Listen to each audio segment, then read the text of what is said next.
Les amis, bienvenue dans cette nouvelle vidéo. Je suis en compagnie de Rex du monde de Toy Story. Je vais tout simplement te dire ce que j'ai pensé du dernier Toy Story 5 puisque je viens à l'instant de revenir du ciné des salles obscures pour aller le voir puisque j'ai profité du festival du cinéma qui fait la place à 5 €. C'est jusqu'au 1er juillet, donc jusqu'au mercredi, où tu peux profiter d'aller voir plein de films pour vraiment un prix qui, je trouve, est vraiment le prix que ça devrait être finalement. Parce que le cinéma, ça devient quand même très très cher.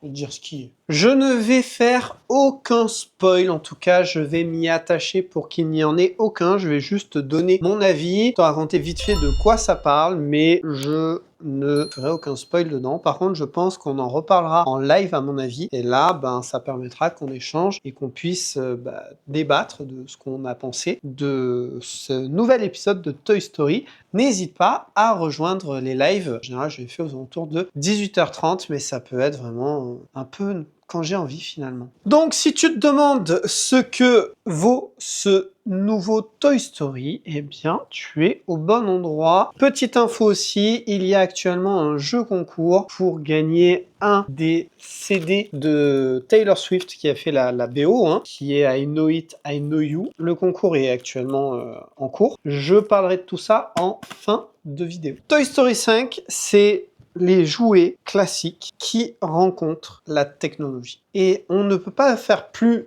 actuel que ça maintenant. Alors, en réalité, des jouets avec de la technologie, que ce soit des ordinateurs pour enfants, ou même des jouets électroniques, finalement, ça existe depuis déjà très très longtemps, hein. Genre même dans les années 2000, il y en avait. Mais c'est sûr que je pense que maintenant, il doit y en avoir encore plus et encore plus évoluer sur les possibilités que tu peux avoir avec de tels jouets, même si c'est pour enfants et que c'est très encadré et très protégé. Je pense que pour ceux qui ont des enfants, ça va être encore plus parlant ce Toy Story 5 que peut-être les autres. Moi, ça m'a parlé, mais pourtant, je n'ai pas d'enfants. Enfin, si, j'ai mes 2 petits chats. Mais eux, ça va, je suis pas trop embêté de ce côté-là. Il y a Bonnie, avec qui elle a Jessie et toute la folle bande qu'on connaît dans Toy Story, avec Buzz l'éclair, Fourchette, enfin, tous les autres, voilà, je vais pas tous les énumérer. Bonnie a du mal, en fait, à se faire des amis. Dans la vraie vie, c'est jamais aussi simple, forcément, de se rapprocher de gens et de se créer un cercle, surtout au début. Mais elle a vraiment du mal, et en fait, la finalité de la chose, c'est que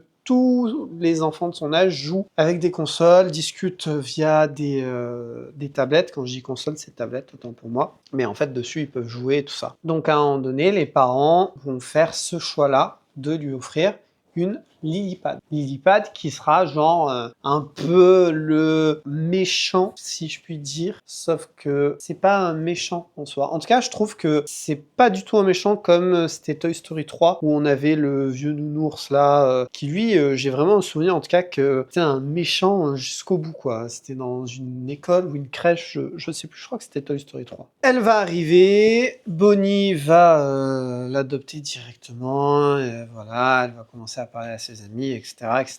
Elle va un petit peu délaisser ses jouets, mais ça va, je trouve que c'est clairement pas tiré sur le cliché. Absolument pas, puisqu'en fait, on voit vraiment les actions plus entre Lily-Pad et les jouets, plutôt que c'est Bonnie qui fait les choix de mettre ses jouets au garage ou ce genre de choses. Finalement, techniquement, c'est pas elle qui le fait. Je trouve ça bien et je trouve qu'il y a un message aussi, forcément, qui montre par rapport à notre société, ça ne s'arrête pas aux enfants, que on est tous avec des écrans. Mais moi-même le premier, Qu'est-ce qui s'est passé quand j'ai fini ma séance au cinéma? Les lumières se sont rallumées, j'ai sorti mon téléphone, j'ai regardé mes notifications et ensuite j'y suis allé. Pourquoi j'ai fait ça? J'aurais pu sortir du ciné, aller jusqu'à ma voiture, rentrer et ne pas regarder mon téléphone par exemple. Et voilà. Et autant te dire que tous ceux de la salle, c'était pareil. Ça n'est pas que les enfants. Alors qu'est-ce que je pense de ce nouvel épisode? Puisque je ne vais pas raconter encore la suite, sinon je vais devoir te dire un peu les chutes, etc. Et je n'ai dit qu'il n'y aurait pas de spoil. Mais ce que j'en pense, c'est qu'il est très bien. Vraiment, en fait, je sais pas pourquoi j'avais une hype sur ce Toy Story 5, mais il y avait quelque chose en moi qui me disait, il faut que tu ailles le voir. Je sais pas pourquoi. Est-ce que c'est parce que j'ai sorti des vidéos qui parlaient de ça, notamment par rapport à Taylor Swift, et que j'ai acheté également les CD? Je sais pas. D'ailleurs, en parlant des CD, j'y pense là, donc il y a 3 covers différents, des versions différentes du titre. Mais ça, comme je dis, j'y reviendrai plus tard. Celle-là, les amis, celle-là, c'était ma préférée. Je le dis tout le temps. Et ben, après avoir vu Toy Story 5, c'est encore plus ma préférée, vraiment. Mais il faut avoir vu Toy Story 5 pour comprendre. Je pense que du coup, c'est un très bon Toy Story 5. Je trouve que ça finit bien. Je trouve que c'est pas lourd. Je trouve que c'est pas gnangnan. C'est bien pensé, c'est bien raconté, c'est joli. Les musiques, on va y revenir après, n'ont pas... Là, typiquement, je me souviens pas forcément des musiques comme ça. Il y a une petite raison à ça, on va le voir, mais elles sont pas mauvaises pour le coup. Il y a vraiment tout qui est bien. Je me suis pas ennuyé. J'ai eu quelques petites larmichettes à plein d'endroits. On est ensemble, je peux le dire quand même. J'ai eu quelques petites larmichettes. Voilà, c'est comme ça, c'est mon cœur tendre. J'ai pas vraiment de mauvais points à dire par rapport à celui-là. Je réfléchis, mais je crois pas. Ce que j'aime aussi, c'est que on parle des technologies de maintenant en soi. Ce Toy Story montre qu'il y a plusieurs types de technologies et que finalement, c'est comme avec les jouets classiques. C'est que les technologies vivent un temps et ensuite, elles sont reléguées au placard ou elles sont données, jetées, ce genre de choses. Ça, j'ai bien apprécié aussi. Parce que au début, t'as un jouet, tu vois cette nouveauté électronique, tu te dis mais qu'est-ce que c'est? Ça peut apporter que le mal, etc. Et puis en fait, notamment Jessie va se rendre compte que déjà dans les technologies, c'est pareil, tu as comme un peu une date de péremption qui est en soi même plus rapide. Et après, tu es relégué dans un tiroir. Comme finalement un peu les jouets. Et ça, ils n'ont pas trop mis l'accent dessus d'ailleurs. Ça pourrait même être pire, parce qu'un jouet, en vrai, à part s'il se casse ou s'il se déchire, mais ça reste en général réparable.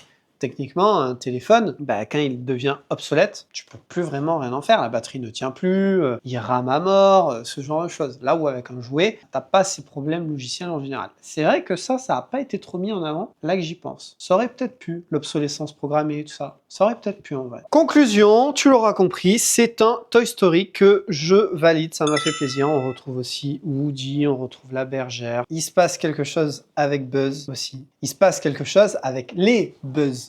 D'ailleurs. Ça, c'était une surprise. J'ai pas regardé de bande-annonce. Ça a été une belle surprise. En fait, comment Toy Story 5 commence, c'est juste un peu en mode what the fuck.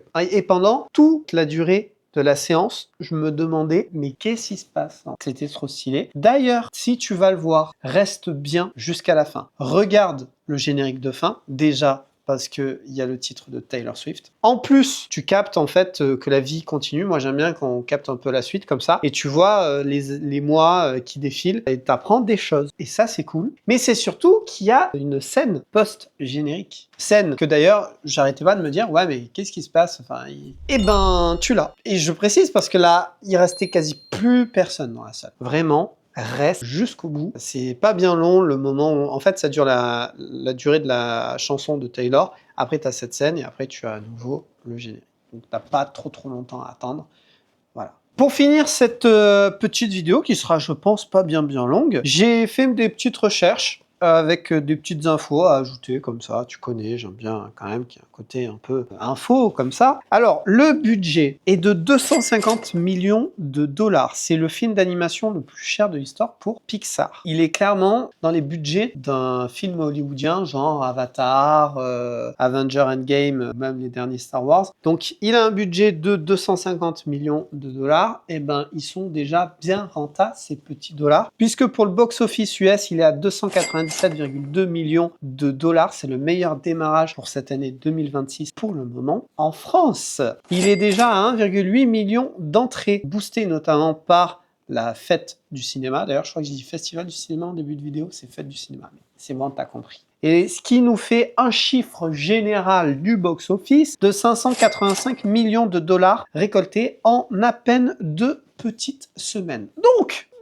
c'est rentable, c'est payé, voilà, c'est fait. Mais en vrai, la question qu'on pourrait se poser, c'est 250 millions de dollars pour un film d'animation, c'est quand même un peu cher. Enfin, je veux dire, dans un film, tu paies des acteurs, tu paies les effets spéciaux, les décors, plein de choses. Là, tu es sur du dessin. Je vulgarise, hein, attention, hein, pour vraiment qu'on comprenne l'idée. C'est simple, hein. Là, déjà, clairement, dans le budget, ça va être toutes les voix off. Hein. Ah bah oui, Tom Hanks, toutes les voix déjà iconiques, hein, qu'on connaît. Donc forcément, déjà, tu as ça qui rentre dans le petit budget des 250 millions. Je pense que ça doit prendre au moins 50 millions, peut-être même un peu plus. sur le budget, au moins. Après, il faut savoir que Pixar a refusé d'intégrer de l'IA générative dans son processus d'animation pour préserver la qualité de son artisanat 3D. Ça, c'est cool. J'ai dit dans la vidéo que les musiques du film d'animation ne m'avaient pas plus marqué que ça, et qu'il y avait une raison. La raison, c'est que jusqu'à présent, tous les Toy Story, c'était Randy Newman qui la faisait. Et sauf que là, c'est plus le cas. C'est Michael Giacchino qui a réalisé celle-ci. Alors je ne dis pas que du coup, elles sont moins bien ou pas bien. Je dis juste que là, comme ça, elles ne m'ont pas plus marqué. Après, il faudrait peut-être que je re-regarde le film ou que j'écoute la BO, tout simplement. Mais je les ai pas trouvées mauvaises pour autant. D'ailleurs, il y a une intelligence de comment ça a été fait qui je trouve pas mal, puisqu'en fait, il a un peu confronté les instruments traditionnels, donc cordes, cuivre, etc., face à des instruments plus électroniques, on va dire, avec des synthétiseurs analogiques, des textures électroniques, dès qu'il y avait des phases tech avec l'iPad ou ce genre de choses, qui finalement, on peut dire que les instruments classiques représentaient les jouets classiques, et les instruments électroniques représentaient tout ce qui était tech, et je trouve ça pas mal. C'est peut-être le moyen de donner un nouvel élan ou une nouvelle direction pour les futurs BO de Toy Story, parce que comme on a vu avec les chiffres fracassants, je pense qu'il y en aura un autre, même si en vrai, vu comme ça finit, et c'est vrai que je l'ai pas souligné ça, vu comme ça finit, ça ne relance pas forcément sur quelque chose. C'est-à-dire que là, avec la fin qu'il y a, ça pourrait être une fin et fin. Voilà, il n'y a pas plus à dire. D'ailleurs, c'est très bien, tu vois, là, je réalise comme ça. C'est vrai que c'est très bien. Il n'y a pas un truc où on se dit, ah, il y aura une suite ou autre. Ça pourrait finir comme ça. Autre point intéressant concernant la musique, il y a tout qui a été fait de manière organique. Il n'y a pas, à part les synthés électroniques évidemment, mais tous les sons d'instruments classiques sont faits avec de vrais instruments classiques et pas des banques sons, des plugins ou ce genre de choses. Tout a été enregistré dans les studios Sony Scoring Stage. Ça a été aussi enregistré avec divers micros qui ont été placés pour ne pas recréer aussi une spatialisation qui aurait été numérique. Donc ça, c'est pareil, c'était un point très important. À savoir aussi qu'il y a un petit clin d'œil dans Toy Story 5, puisqu'il y a un classique des Daft Punk qui a été revisité, réorchestré par Michael dans un des passages de ce Toy Story 5. Pour finir avec les infos, et ça reste toujours avec la musique, on a Bad Bunny qui fait une voix, mais disponible qu'en VO, bien évidemment. C'est la part de pizza avec des lunettes de soleil. Je crois que d'ailleurs, elle s'appelle comme ça. Bon, on la voit vraiment, même pas une minute, un truc comme ça. Hein. Moi, je le savais, je crois que j'en avais parlé. Si tu le savais pas, c'est Bad Bunny qui fait la voix. Par contre, si tu l'as vu en français, ce qui est mon cas notamment, c'est pas la voix de Bad Bunny. Voilà concernant Toy Story 5. N'hésite pas à me dire dans les commentaires ce que tu en penses, si tu l'as vu, si tu hésites à aller le voir. Si ça ne t'intéresse pas du tout, tu as le droit aussi. Moi, j'en suis satisfait. Je pourrais même aller le revoir, en vrai. Par contre, je voulais me refaire les autres que j'ai pas fait, et en vrai, ça me chauffe de me les faire. Voilà, histoire de bien me remettre dans le bain. Je dirais pas que c'est le meilleur Toy Story, encore qu'il faudrait peut-être que je revoie les autres. Pour moi, le meilleur reste le premier. J'avais bien aimé le 2 aussi, mais je le classe dans le bon top. Pour moi, je crois pas que le 4 je l'ai vu, et le 3, si c'est celui avec le méchant là, comme j'ai dit, la peluche, je crois que c'était dans une école ou je sais plus quoi, j'ai pas été fan non plus. Là, à l'heure actuelle, je dirais que mon top, ça serait le 1, le 2 et le 5. Pour l'instant, mon top, ça serait ça. Faudrait que je revoie les autres. Et toi, c'est quoi ton top? Il y a actuellement un jeu concours pour gagner l'un de ces 3 CD qui est la BO I Know It, I Know You de Taylor Swift pour la BO de Toy Story 5, je pense que tu l'auras compris. Il y a la version piano, il y a la version acoustique et il y a la version originale, tout simplement, en sachant que dans chacun, j'ai fait une petite vidéo aussi, n'hésite pas à aller la voir. Tu as un visuel unique, là par exemple, c'est celui-ci avec